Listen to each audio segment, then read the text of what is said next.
इसलिए पूरे देश के अंदर मैं कहता हूं, कोई हम लोगों की कितनी भी आलोचना कर ले, हमारी पद्धति की कर ले, हमारी सरकारों की कर ले, लेकिन अंततः वो आलोचना बाहर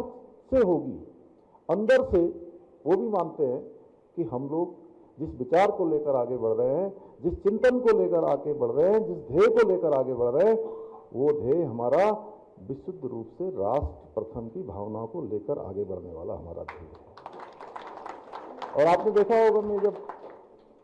विधानसभा के सत्र में बोल रहा था तो हमारे जब प्रतिपक्ष के लोग जो है बहुत सारी बातें कर रहे थे कि ये नहीं हुआ, वो नहीं हुआ, ऐसा नहीं, वैसा नहीं। जब मैं खड़ा हुआ था तो मैंने कहा, आप सब लोग ये बोल रहे हो, लेकिन प्रदेश और प्रदेश के साथ साथ आज जो जो काम हम लोग कर रहे हैं, सारे लोग वाह वाह कर रहे हैं और आप लोग आहा कर रहे हैं। मैंने कहा, मैं जानता हूं कि आप लोग भी मानते हो कि जो काम हम लोग कर रहे हैं अच्छा कर रहे हैं, लेकिन आप लोग वो कह नहीं सकते हो, लेकिन आप स्वीकार करते हो क्योंकि आप लोगों को भी सरकार में रहने का अनुभव है, आपने भी सरकारों में रहकर काम किया है। तो दीनदयाल जी ने जो पश्चिमी भौतिकतावादी सोच के स्थान पर भारतीय जो जीवन मूल्य है, उन पर जो आधारित विकास का मॉडल है, वो मॉडल प्रस्तुत किया, जिसमें व्यक्ति के साथ साथ समाज और राष्ट्र हित को सर्वोच्च स्थान रखा गया, सर्वोच्च उसकी गणना की गई। और उन्होंने हमेशा इस बात को बल दिया कि राजनीति केवल सत्ता प्राप्ति का साधन नहीं है, बल्कि समाज सेवा का माध्यम होनी चाहिए। हम सत्ता इसलिए प्राप्त नहीं करते कि स्वयं के सुख के लिए, स्वयं के साधनों के लिए, ये हमारे लिए केवल समाज का काम करने के लिए, समाज का विकास करने के लिए, देश का विकास करने का एक साधन है। और इसके लिए उन्होंने संगठन को सर्वोपरि मानते हुए कार्यकर्ताओं को उसकी आत्मा बताया और हमें सिखाया कि एक सच्चा कार्यकर्ता वही है जो निस्वार्थ भाव से राष्ट्र हित में कार्य करे, समाज हित में कार्य करे और अपने साथ साथ दूसरे लोगों का भी चिंतन करे। नहीं तो कहते हैं ना, वो बड़ा हुआ तो क्या हुआ, जैसे पेड़ खजूर का, पंछी को छाया नहीं, फल लागे अति दूर। साथियों, ये हम सभी का सौभाग्य है कि हम उस विचारधारा के वाहक हैं जिसे श्रद्धेय पंडित दीनदयाल उपाध्याय जी ने, आदरणीय डॉक्टर श्यामा प्रसाद मुखर्जी जी जैसे असंख्य महापुरुषों ने अपना संपूर्ण जीवन लगाकर उसको सींचने का काम किया, आगे बढ़ाने का काम किया, एक मार्ग हमारे सामने रखकर गए कि इस मार्ग पर ही चलना है। और डॉक्टर श्यामा प्रसाद मुखर्जी जी ने राष्ट्र की एकता, अखंडता और लोकतांत्रिक मूल्यों की रक्षा के लिए अपना जीवन समर्पित कर दिया। ये आज भी नारा हम लोग लगाते थे, मैं विद्यार्थी परिषद के कार्यकर्ता के नाते, कि कहते थे, कश्मीर हो या गुवाहाटी, अपना देश अपना माटी, जहाँ हुए बलिदान मुखर्जी, वो कश्मीर हमारा है। तो इस प्रकार के नारे हम लोग तब से लगाते आए हैं और ये हमारे लिए बहुत प्रसन्नता का विषय है कि जो पंडित श्यामा प्रसाद मुखर्जी जी ने जो स्वप्न हमारे लिए सोचा था, उसको पूरा करने का काम हमारे देश के, हमारे यशस्वी प्रधानमंत्री आदरणीय नरेंद्र मोदी जी के नेतृत्व में धारा 370 को समाप्त करके उसको पूरा किया गया। और अभी जो बंगाल के विधानसभा चुनाव में जो हमारी विजय हुई है, उसमें भी हमने हमारे युगदृष्टा डॉक्टर श्यामा प्रसाद मुखर्जी द्वारा देखे गए स्वप्न को साकार करने का काम किया।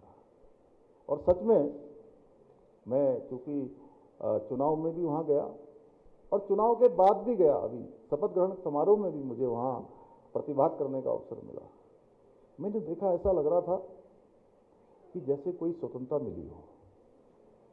इस प्रकार का वातावरण वहाँ बना दिया गया था। 15 सालों से दुर्गा मंदिर में ताले लटका दिए थे, कितना तुष्टीकरण, कितनी घुसपैठ। और हम चुनाव में जाते थे, देखते थे कहीं पर रैली के लिए परमिशन नहीं मिलती थी, हेलीकॉप्टर उड़ाने की परमिशन नहीं मिलती थी, हमारा जुलूस निकल रहा है, रैली निकल रही है, उसके बीच में जो है म्युनिसिपल कॉरपोरेशन के ट्रक डाल दे रहे हैं, उसमें टेम्पू डाल दे रहे हैं। इस प्रकार से वहाँ पर व्यवधान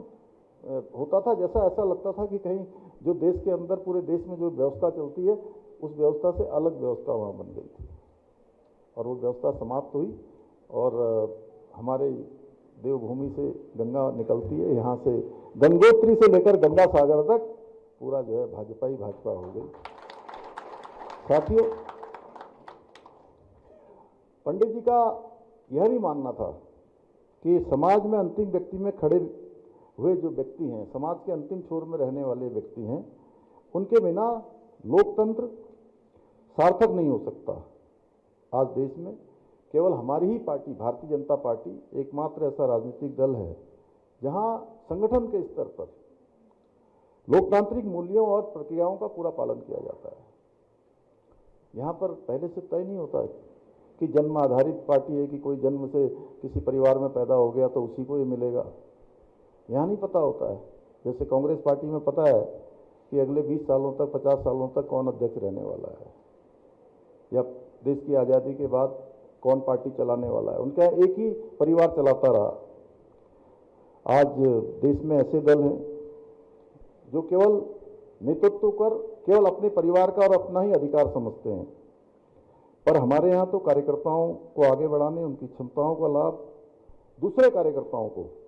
तक पहुंचाने का प्रयास किया जाता है। साथियों, हमारे देश में दशकों तक राजनीतिक दलों ने केवल और केवल वोट बैंक के लिए काम किया है, तुष्टीकरण का काम किया है। गरीबी, बेरोजगारी और भ्रष्टाचार के दलदल में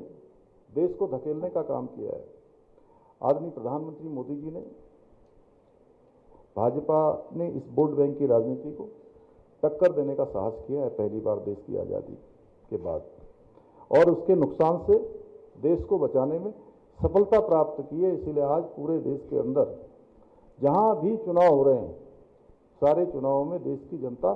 डबल इंजन की सरकारों को प्राथमिकता दे रही है, जो डबल इंजन सरकार का एक मॉडल है, और हर जगह आशीर्वाद मिल रहा है। आज आदरणीय मोदी जी के मजबूत नेतृत्व में जहां धारा 370 समाप्त हो गई, अयोध्या में भगवान श्री रामचंद्र जी का मंदिर का निर्माण हो गया, ट्रिपल तलाक जैसी कुप्रथा का अंत हो गया, नागरिक संशोधन कानून, वक्फ संशोधन जैसे कई ऐतिहासिक निर्णयों और उपलब्धियों का आज देश ने साक्षात्कार किया है। वहीं समाज के अंतिम छोर में खड़े हुए व्यक्ति तक सभी सुविधाएं पहुंचे, उसको भी आगे बढ़ने का अवसर मिले, उसकी भी सहायता हो, उसको पूरा करने के लिए जनधन योजना, उज्ज्वला योजना, प्रधानमंत्री आवास योजना, मुफ्त राशन योजना, आयुष्मान भारत योजना, हर घर नल से जल योजना,